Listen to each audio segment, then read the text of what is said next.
Huwag kang patay-tawa, nagagalit si Tulpo sa iyo po, yung para nakaluko ka. Ha? Akala, is this a laughing matter? No, no, sir. No, sir. Ha? No, sir. Bakit pa smile ka? Ano, ginagago mo kami dito? Hindi po. Akala mo magaling ka ng investigador? Po, sir, hindi po. Hindi po. Damn it. Hindi po. Hindi po. Ha? Mr. Chair. Yes, Senator Risa. Mr. Chair, kung wala na rin po tayong mga tanong kay Miss Rhoda, baka pwede tayong humingi ng isang huling statement sa kanya bago siya i-excuse ng komite. Yes, Ma'am Rhoda, go ahead. Meron ka bang gusto sabihin? Sige po, makinig kami. Anong Miss Rhoda, para yung audio niyo. makapahinga ka na after that. Go ahead. Nananawagan po ako sa Senado na sana po matulungan niyo po ako na makuha po namin yung hustisya para po sana po kay Jimboy.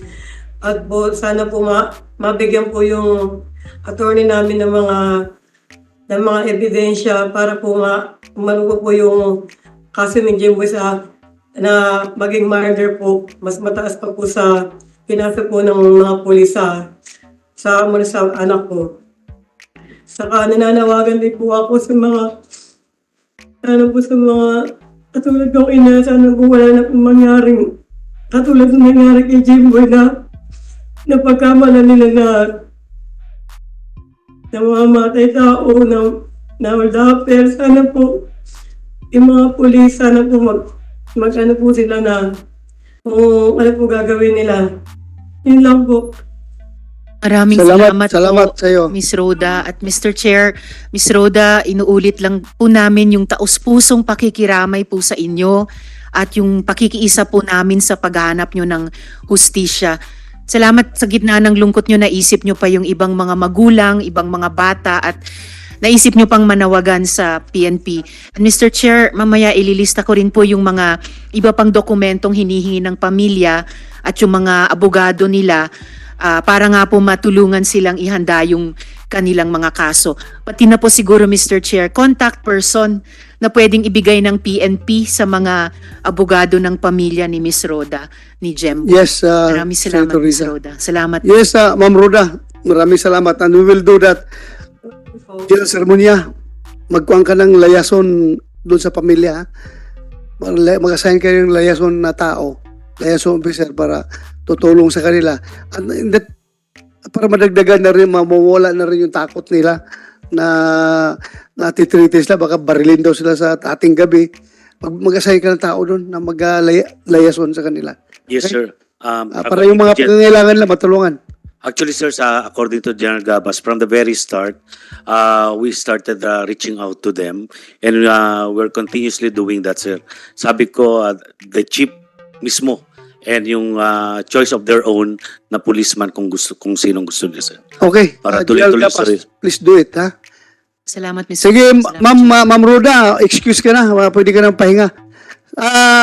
Pakisabi na lang po doon kay yung uncle ni Jimboy na si Nicanor Guillermo. Imbitahan po namin siya. Baka pwede ka makatulong sa amin para makapunta siya dito sa hearing na gaganapin natin next week. Pwede ba siya? Mga Monday, papuntahin natin dito. Si Nicasio Guillermo. Ha? Para pakinggan natin yung size niya. Anyway, to be announced pa pala yung schedule.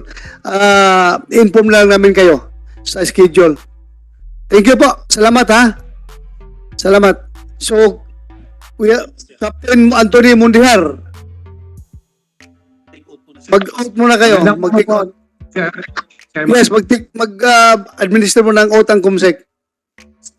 Dalawa kayo dyan? Sino yung isa kasama mo? Sino yan? Kasama ko po si Your Edwin Puertes. O kayong dalawa, mag-administer ng oath si Kumsek. Do you swear to tell the truth, the whole truth, and nothing but the truth in this hearing and investigation, sirs? Yes, sir.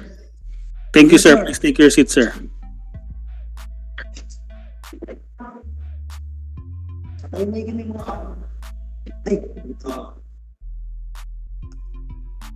Mundihar. Police Captain Yes, Mundihar. sir. Nagsabi dito si Colonel Alan Omipeg na nagbigay daw siya ng instruction kay Captain Juanito Arabijo, yung investigator niyo dyan sa stasyon ka ba? Investigator ka ng station ng Malabon, ng Nabotas. Sinabi siya na subject to paraffin test yung 6 na pulis na involved sa shooting incident. Ngayon, nirefute ni Captain Arabijo na there was no instructions given to them. So sabi ni Colonel Umipig, meron siyang witness na nakarinig nung binigyan niya ng instruction si Captain Arabijo. Ang witness niyan ay ikaw at si Major Fuentes. Nasaan ka na? Yes, sir. So ngayon, totoo ba na narinig mo na binigyan ni Colonel Umipig ng instruction si Colonel Arabijo, Juanito Arabijo, na mag-conduct ng paraffin test? Do you confirm or deny? I confirm, sir, na meron pong ganyang instruction po, sir. Narinig yun ni Arabijo? Yes, sir. Nandun si Arabijo nung binigyan ng instruction? Yes, sir, meron po. Narinig niya? Yes, sir, kasama po siya sa meeting po, sir. Pinatawag din po ni COP po yan, sir. Nagkaroon po kami ng emergency meeting noong August 3. Tungkol po sa kaso po na yan, sir. At Okay. kasama po doon sa binanggit po doon, yung standard protocol, kasama po, sir, yung paraffin test po na binanggit po. Okay. How about you, Colonel Espuertes? Major Espuertes? Nandun ka nung binigay yung instruction? Sir? Yes, sir. Meron po kaming after activity report, sir, ng emergency case conference noong August 3. Particularly, sir, sinabi po doon na pag-usapan yung standard protocol, sir. To include, sir, yung mga ballistic paraffin test, sir, sa mga Okay. involved personnel. Tanungin kita, nung binigay ni Colonel Umipig yung instruction na yan, nakikinig ba si Captain Arabijo? Yes, sir. Andun siya? Andun siya at nakuha niya yung instruction, loud and clear? Yes, sir. May mga photographs pa po yan, sir. So therefore, you are lying, Captain Arabijo. Your Honor, can I answer? Huh? Can I answer, Your Honor? Yes, go ahead. Sir, we have a conversation with our Chief of Police. And I quote, prepare kung pwede pa ipaparaffin test mga yan. Ito, sir, nangyari ito, August 10 na po ito, which is highly impossible na po na mag-request kami ng paraffin sa mga suspect kasi dapat within 72 hours lang po. So, sir, ito, yung kanyang defense dito ay Sandali. Anong date yung nag-conference kayo? Na binigyan ng instruction? August 3 po, sir. August 3. August 3. Ha? Huwag kang patawa-tawa. Nagagalit si Tulpo sa'yo po. Yung para nakaluko ka. Ha? Akala, is this a laughing matter? No, sir, no, sir. Ha? No, sir. Bakit pa smile ka? Kasi, sir, hindi po kasi totoo yung sinasabi niya, sir. Totoo. Ito, sir, may text po kami dito kasi Hindi ako nagtatanong sa text mo. Doon sa date ng case conference na sinabi ng instruction ni Umipig. Anong date yon? Kayong dalawa, anong date? August 3 po, sir. August 3. Yung sa'yo, August 10. sir, madali po nang gawa ng case, yung date na yan, ng case conference na yan. Hindi ko pang sinungaling itong dalawa.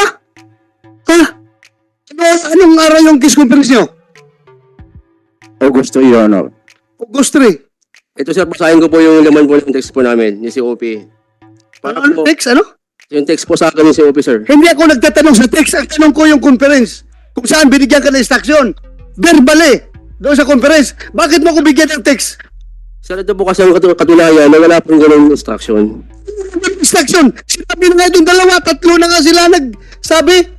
Ano, ginagago mo kami dito? Hindi po. Akala mo magaling ka ng investigador? Sir, hindi po, hindi po. Damn it.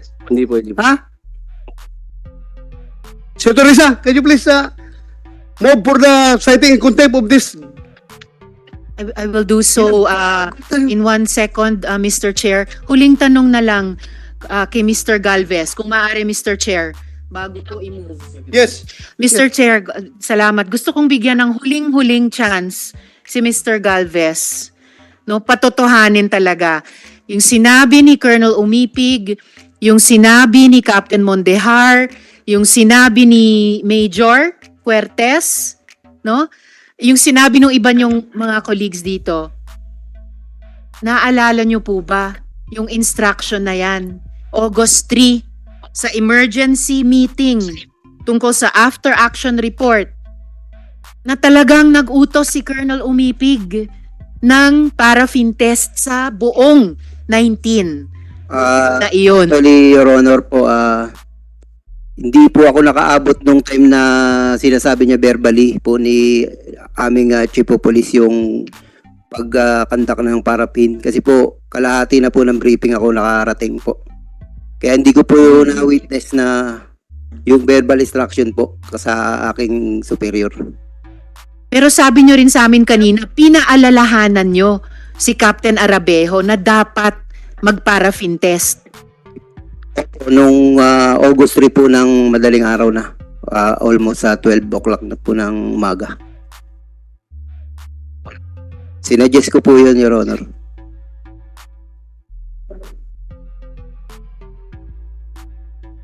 Kung gayon, Mr. Chair, on behalf kay Senator Raffy Tulfo and with the guidance of the Chair, with warning kay Mr. Galvez, nag-extend lang ng pasensya ang komite para sa mga susunod na hearing na dapat mas forthcoming pa. Pero on behalf kay Senator Tulfo and with the guidance of the Chair, I move para i-cite in contempt si Police Captain Arabejo. I so move, Mr. Chair. Thank you, Senator Risa. There's a motion to move in contempt Police Captain Juanito Arabejo. Any objections? Hearing none. Captain Juanito Arabejo is hereby cited in contempt. So ordered.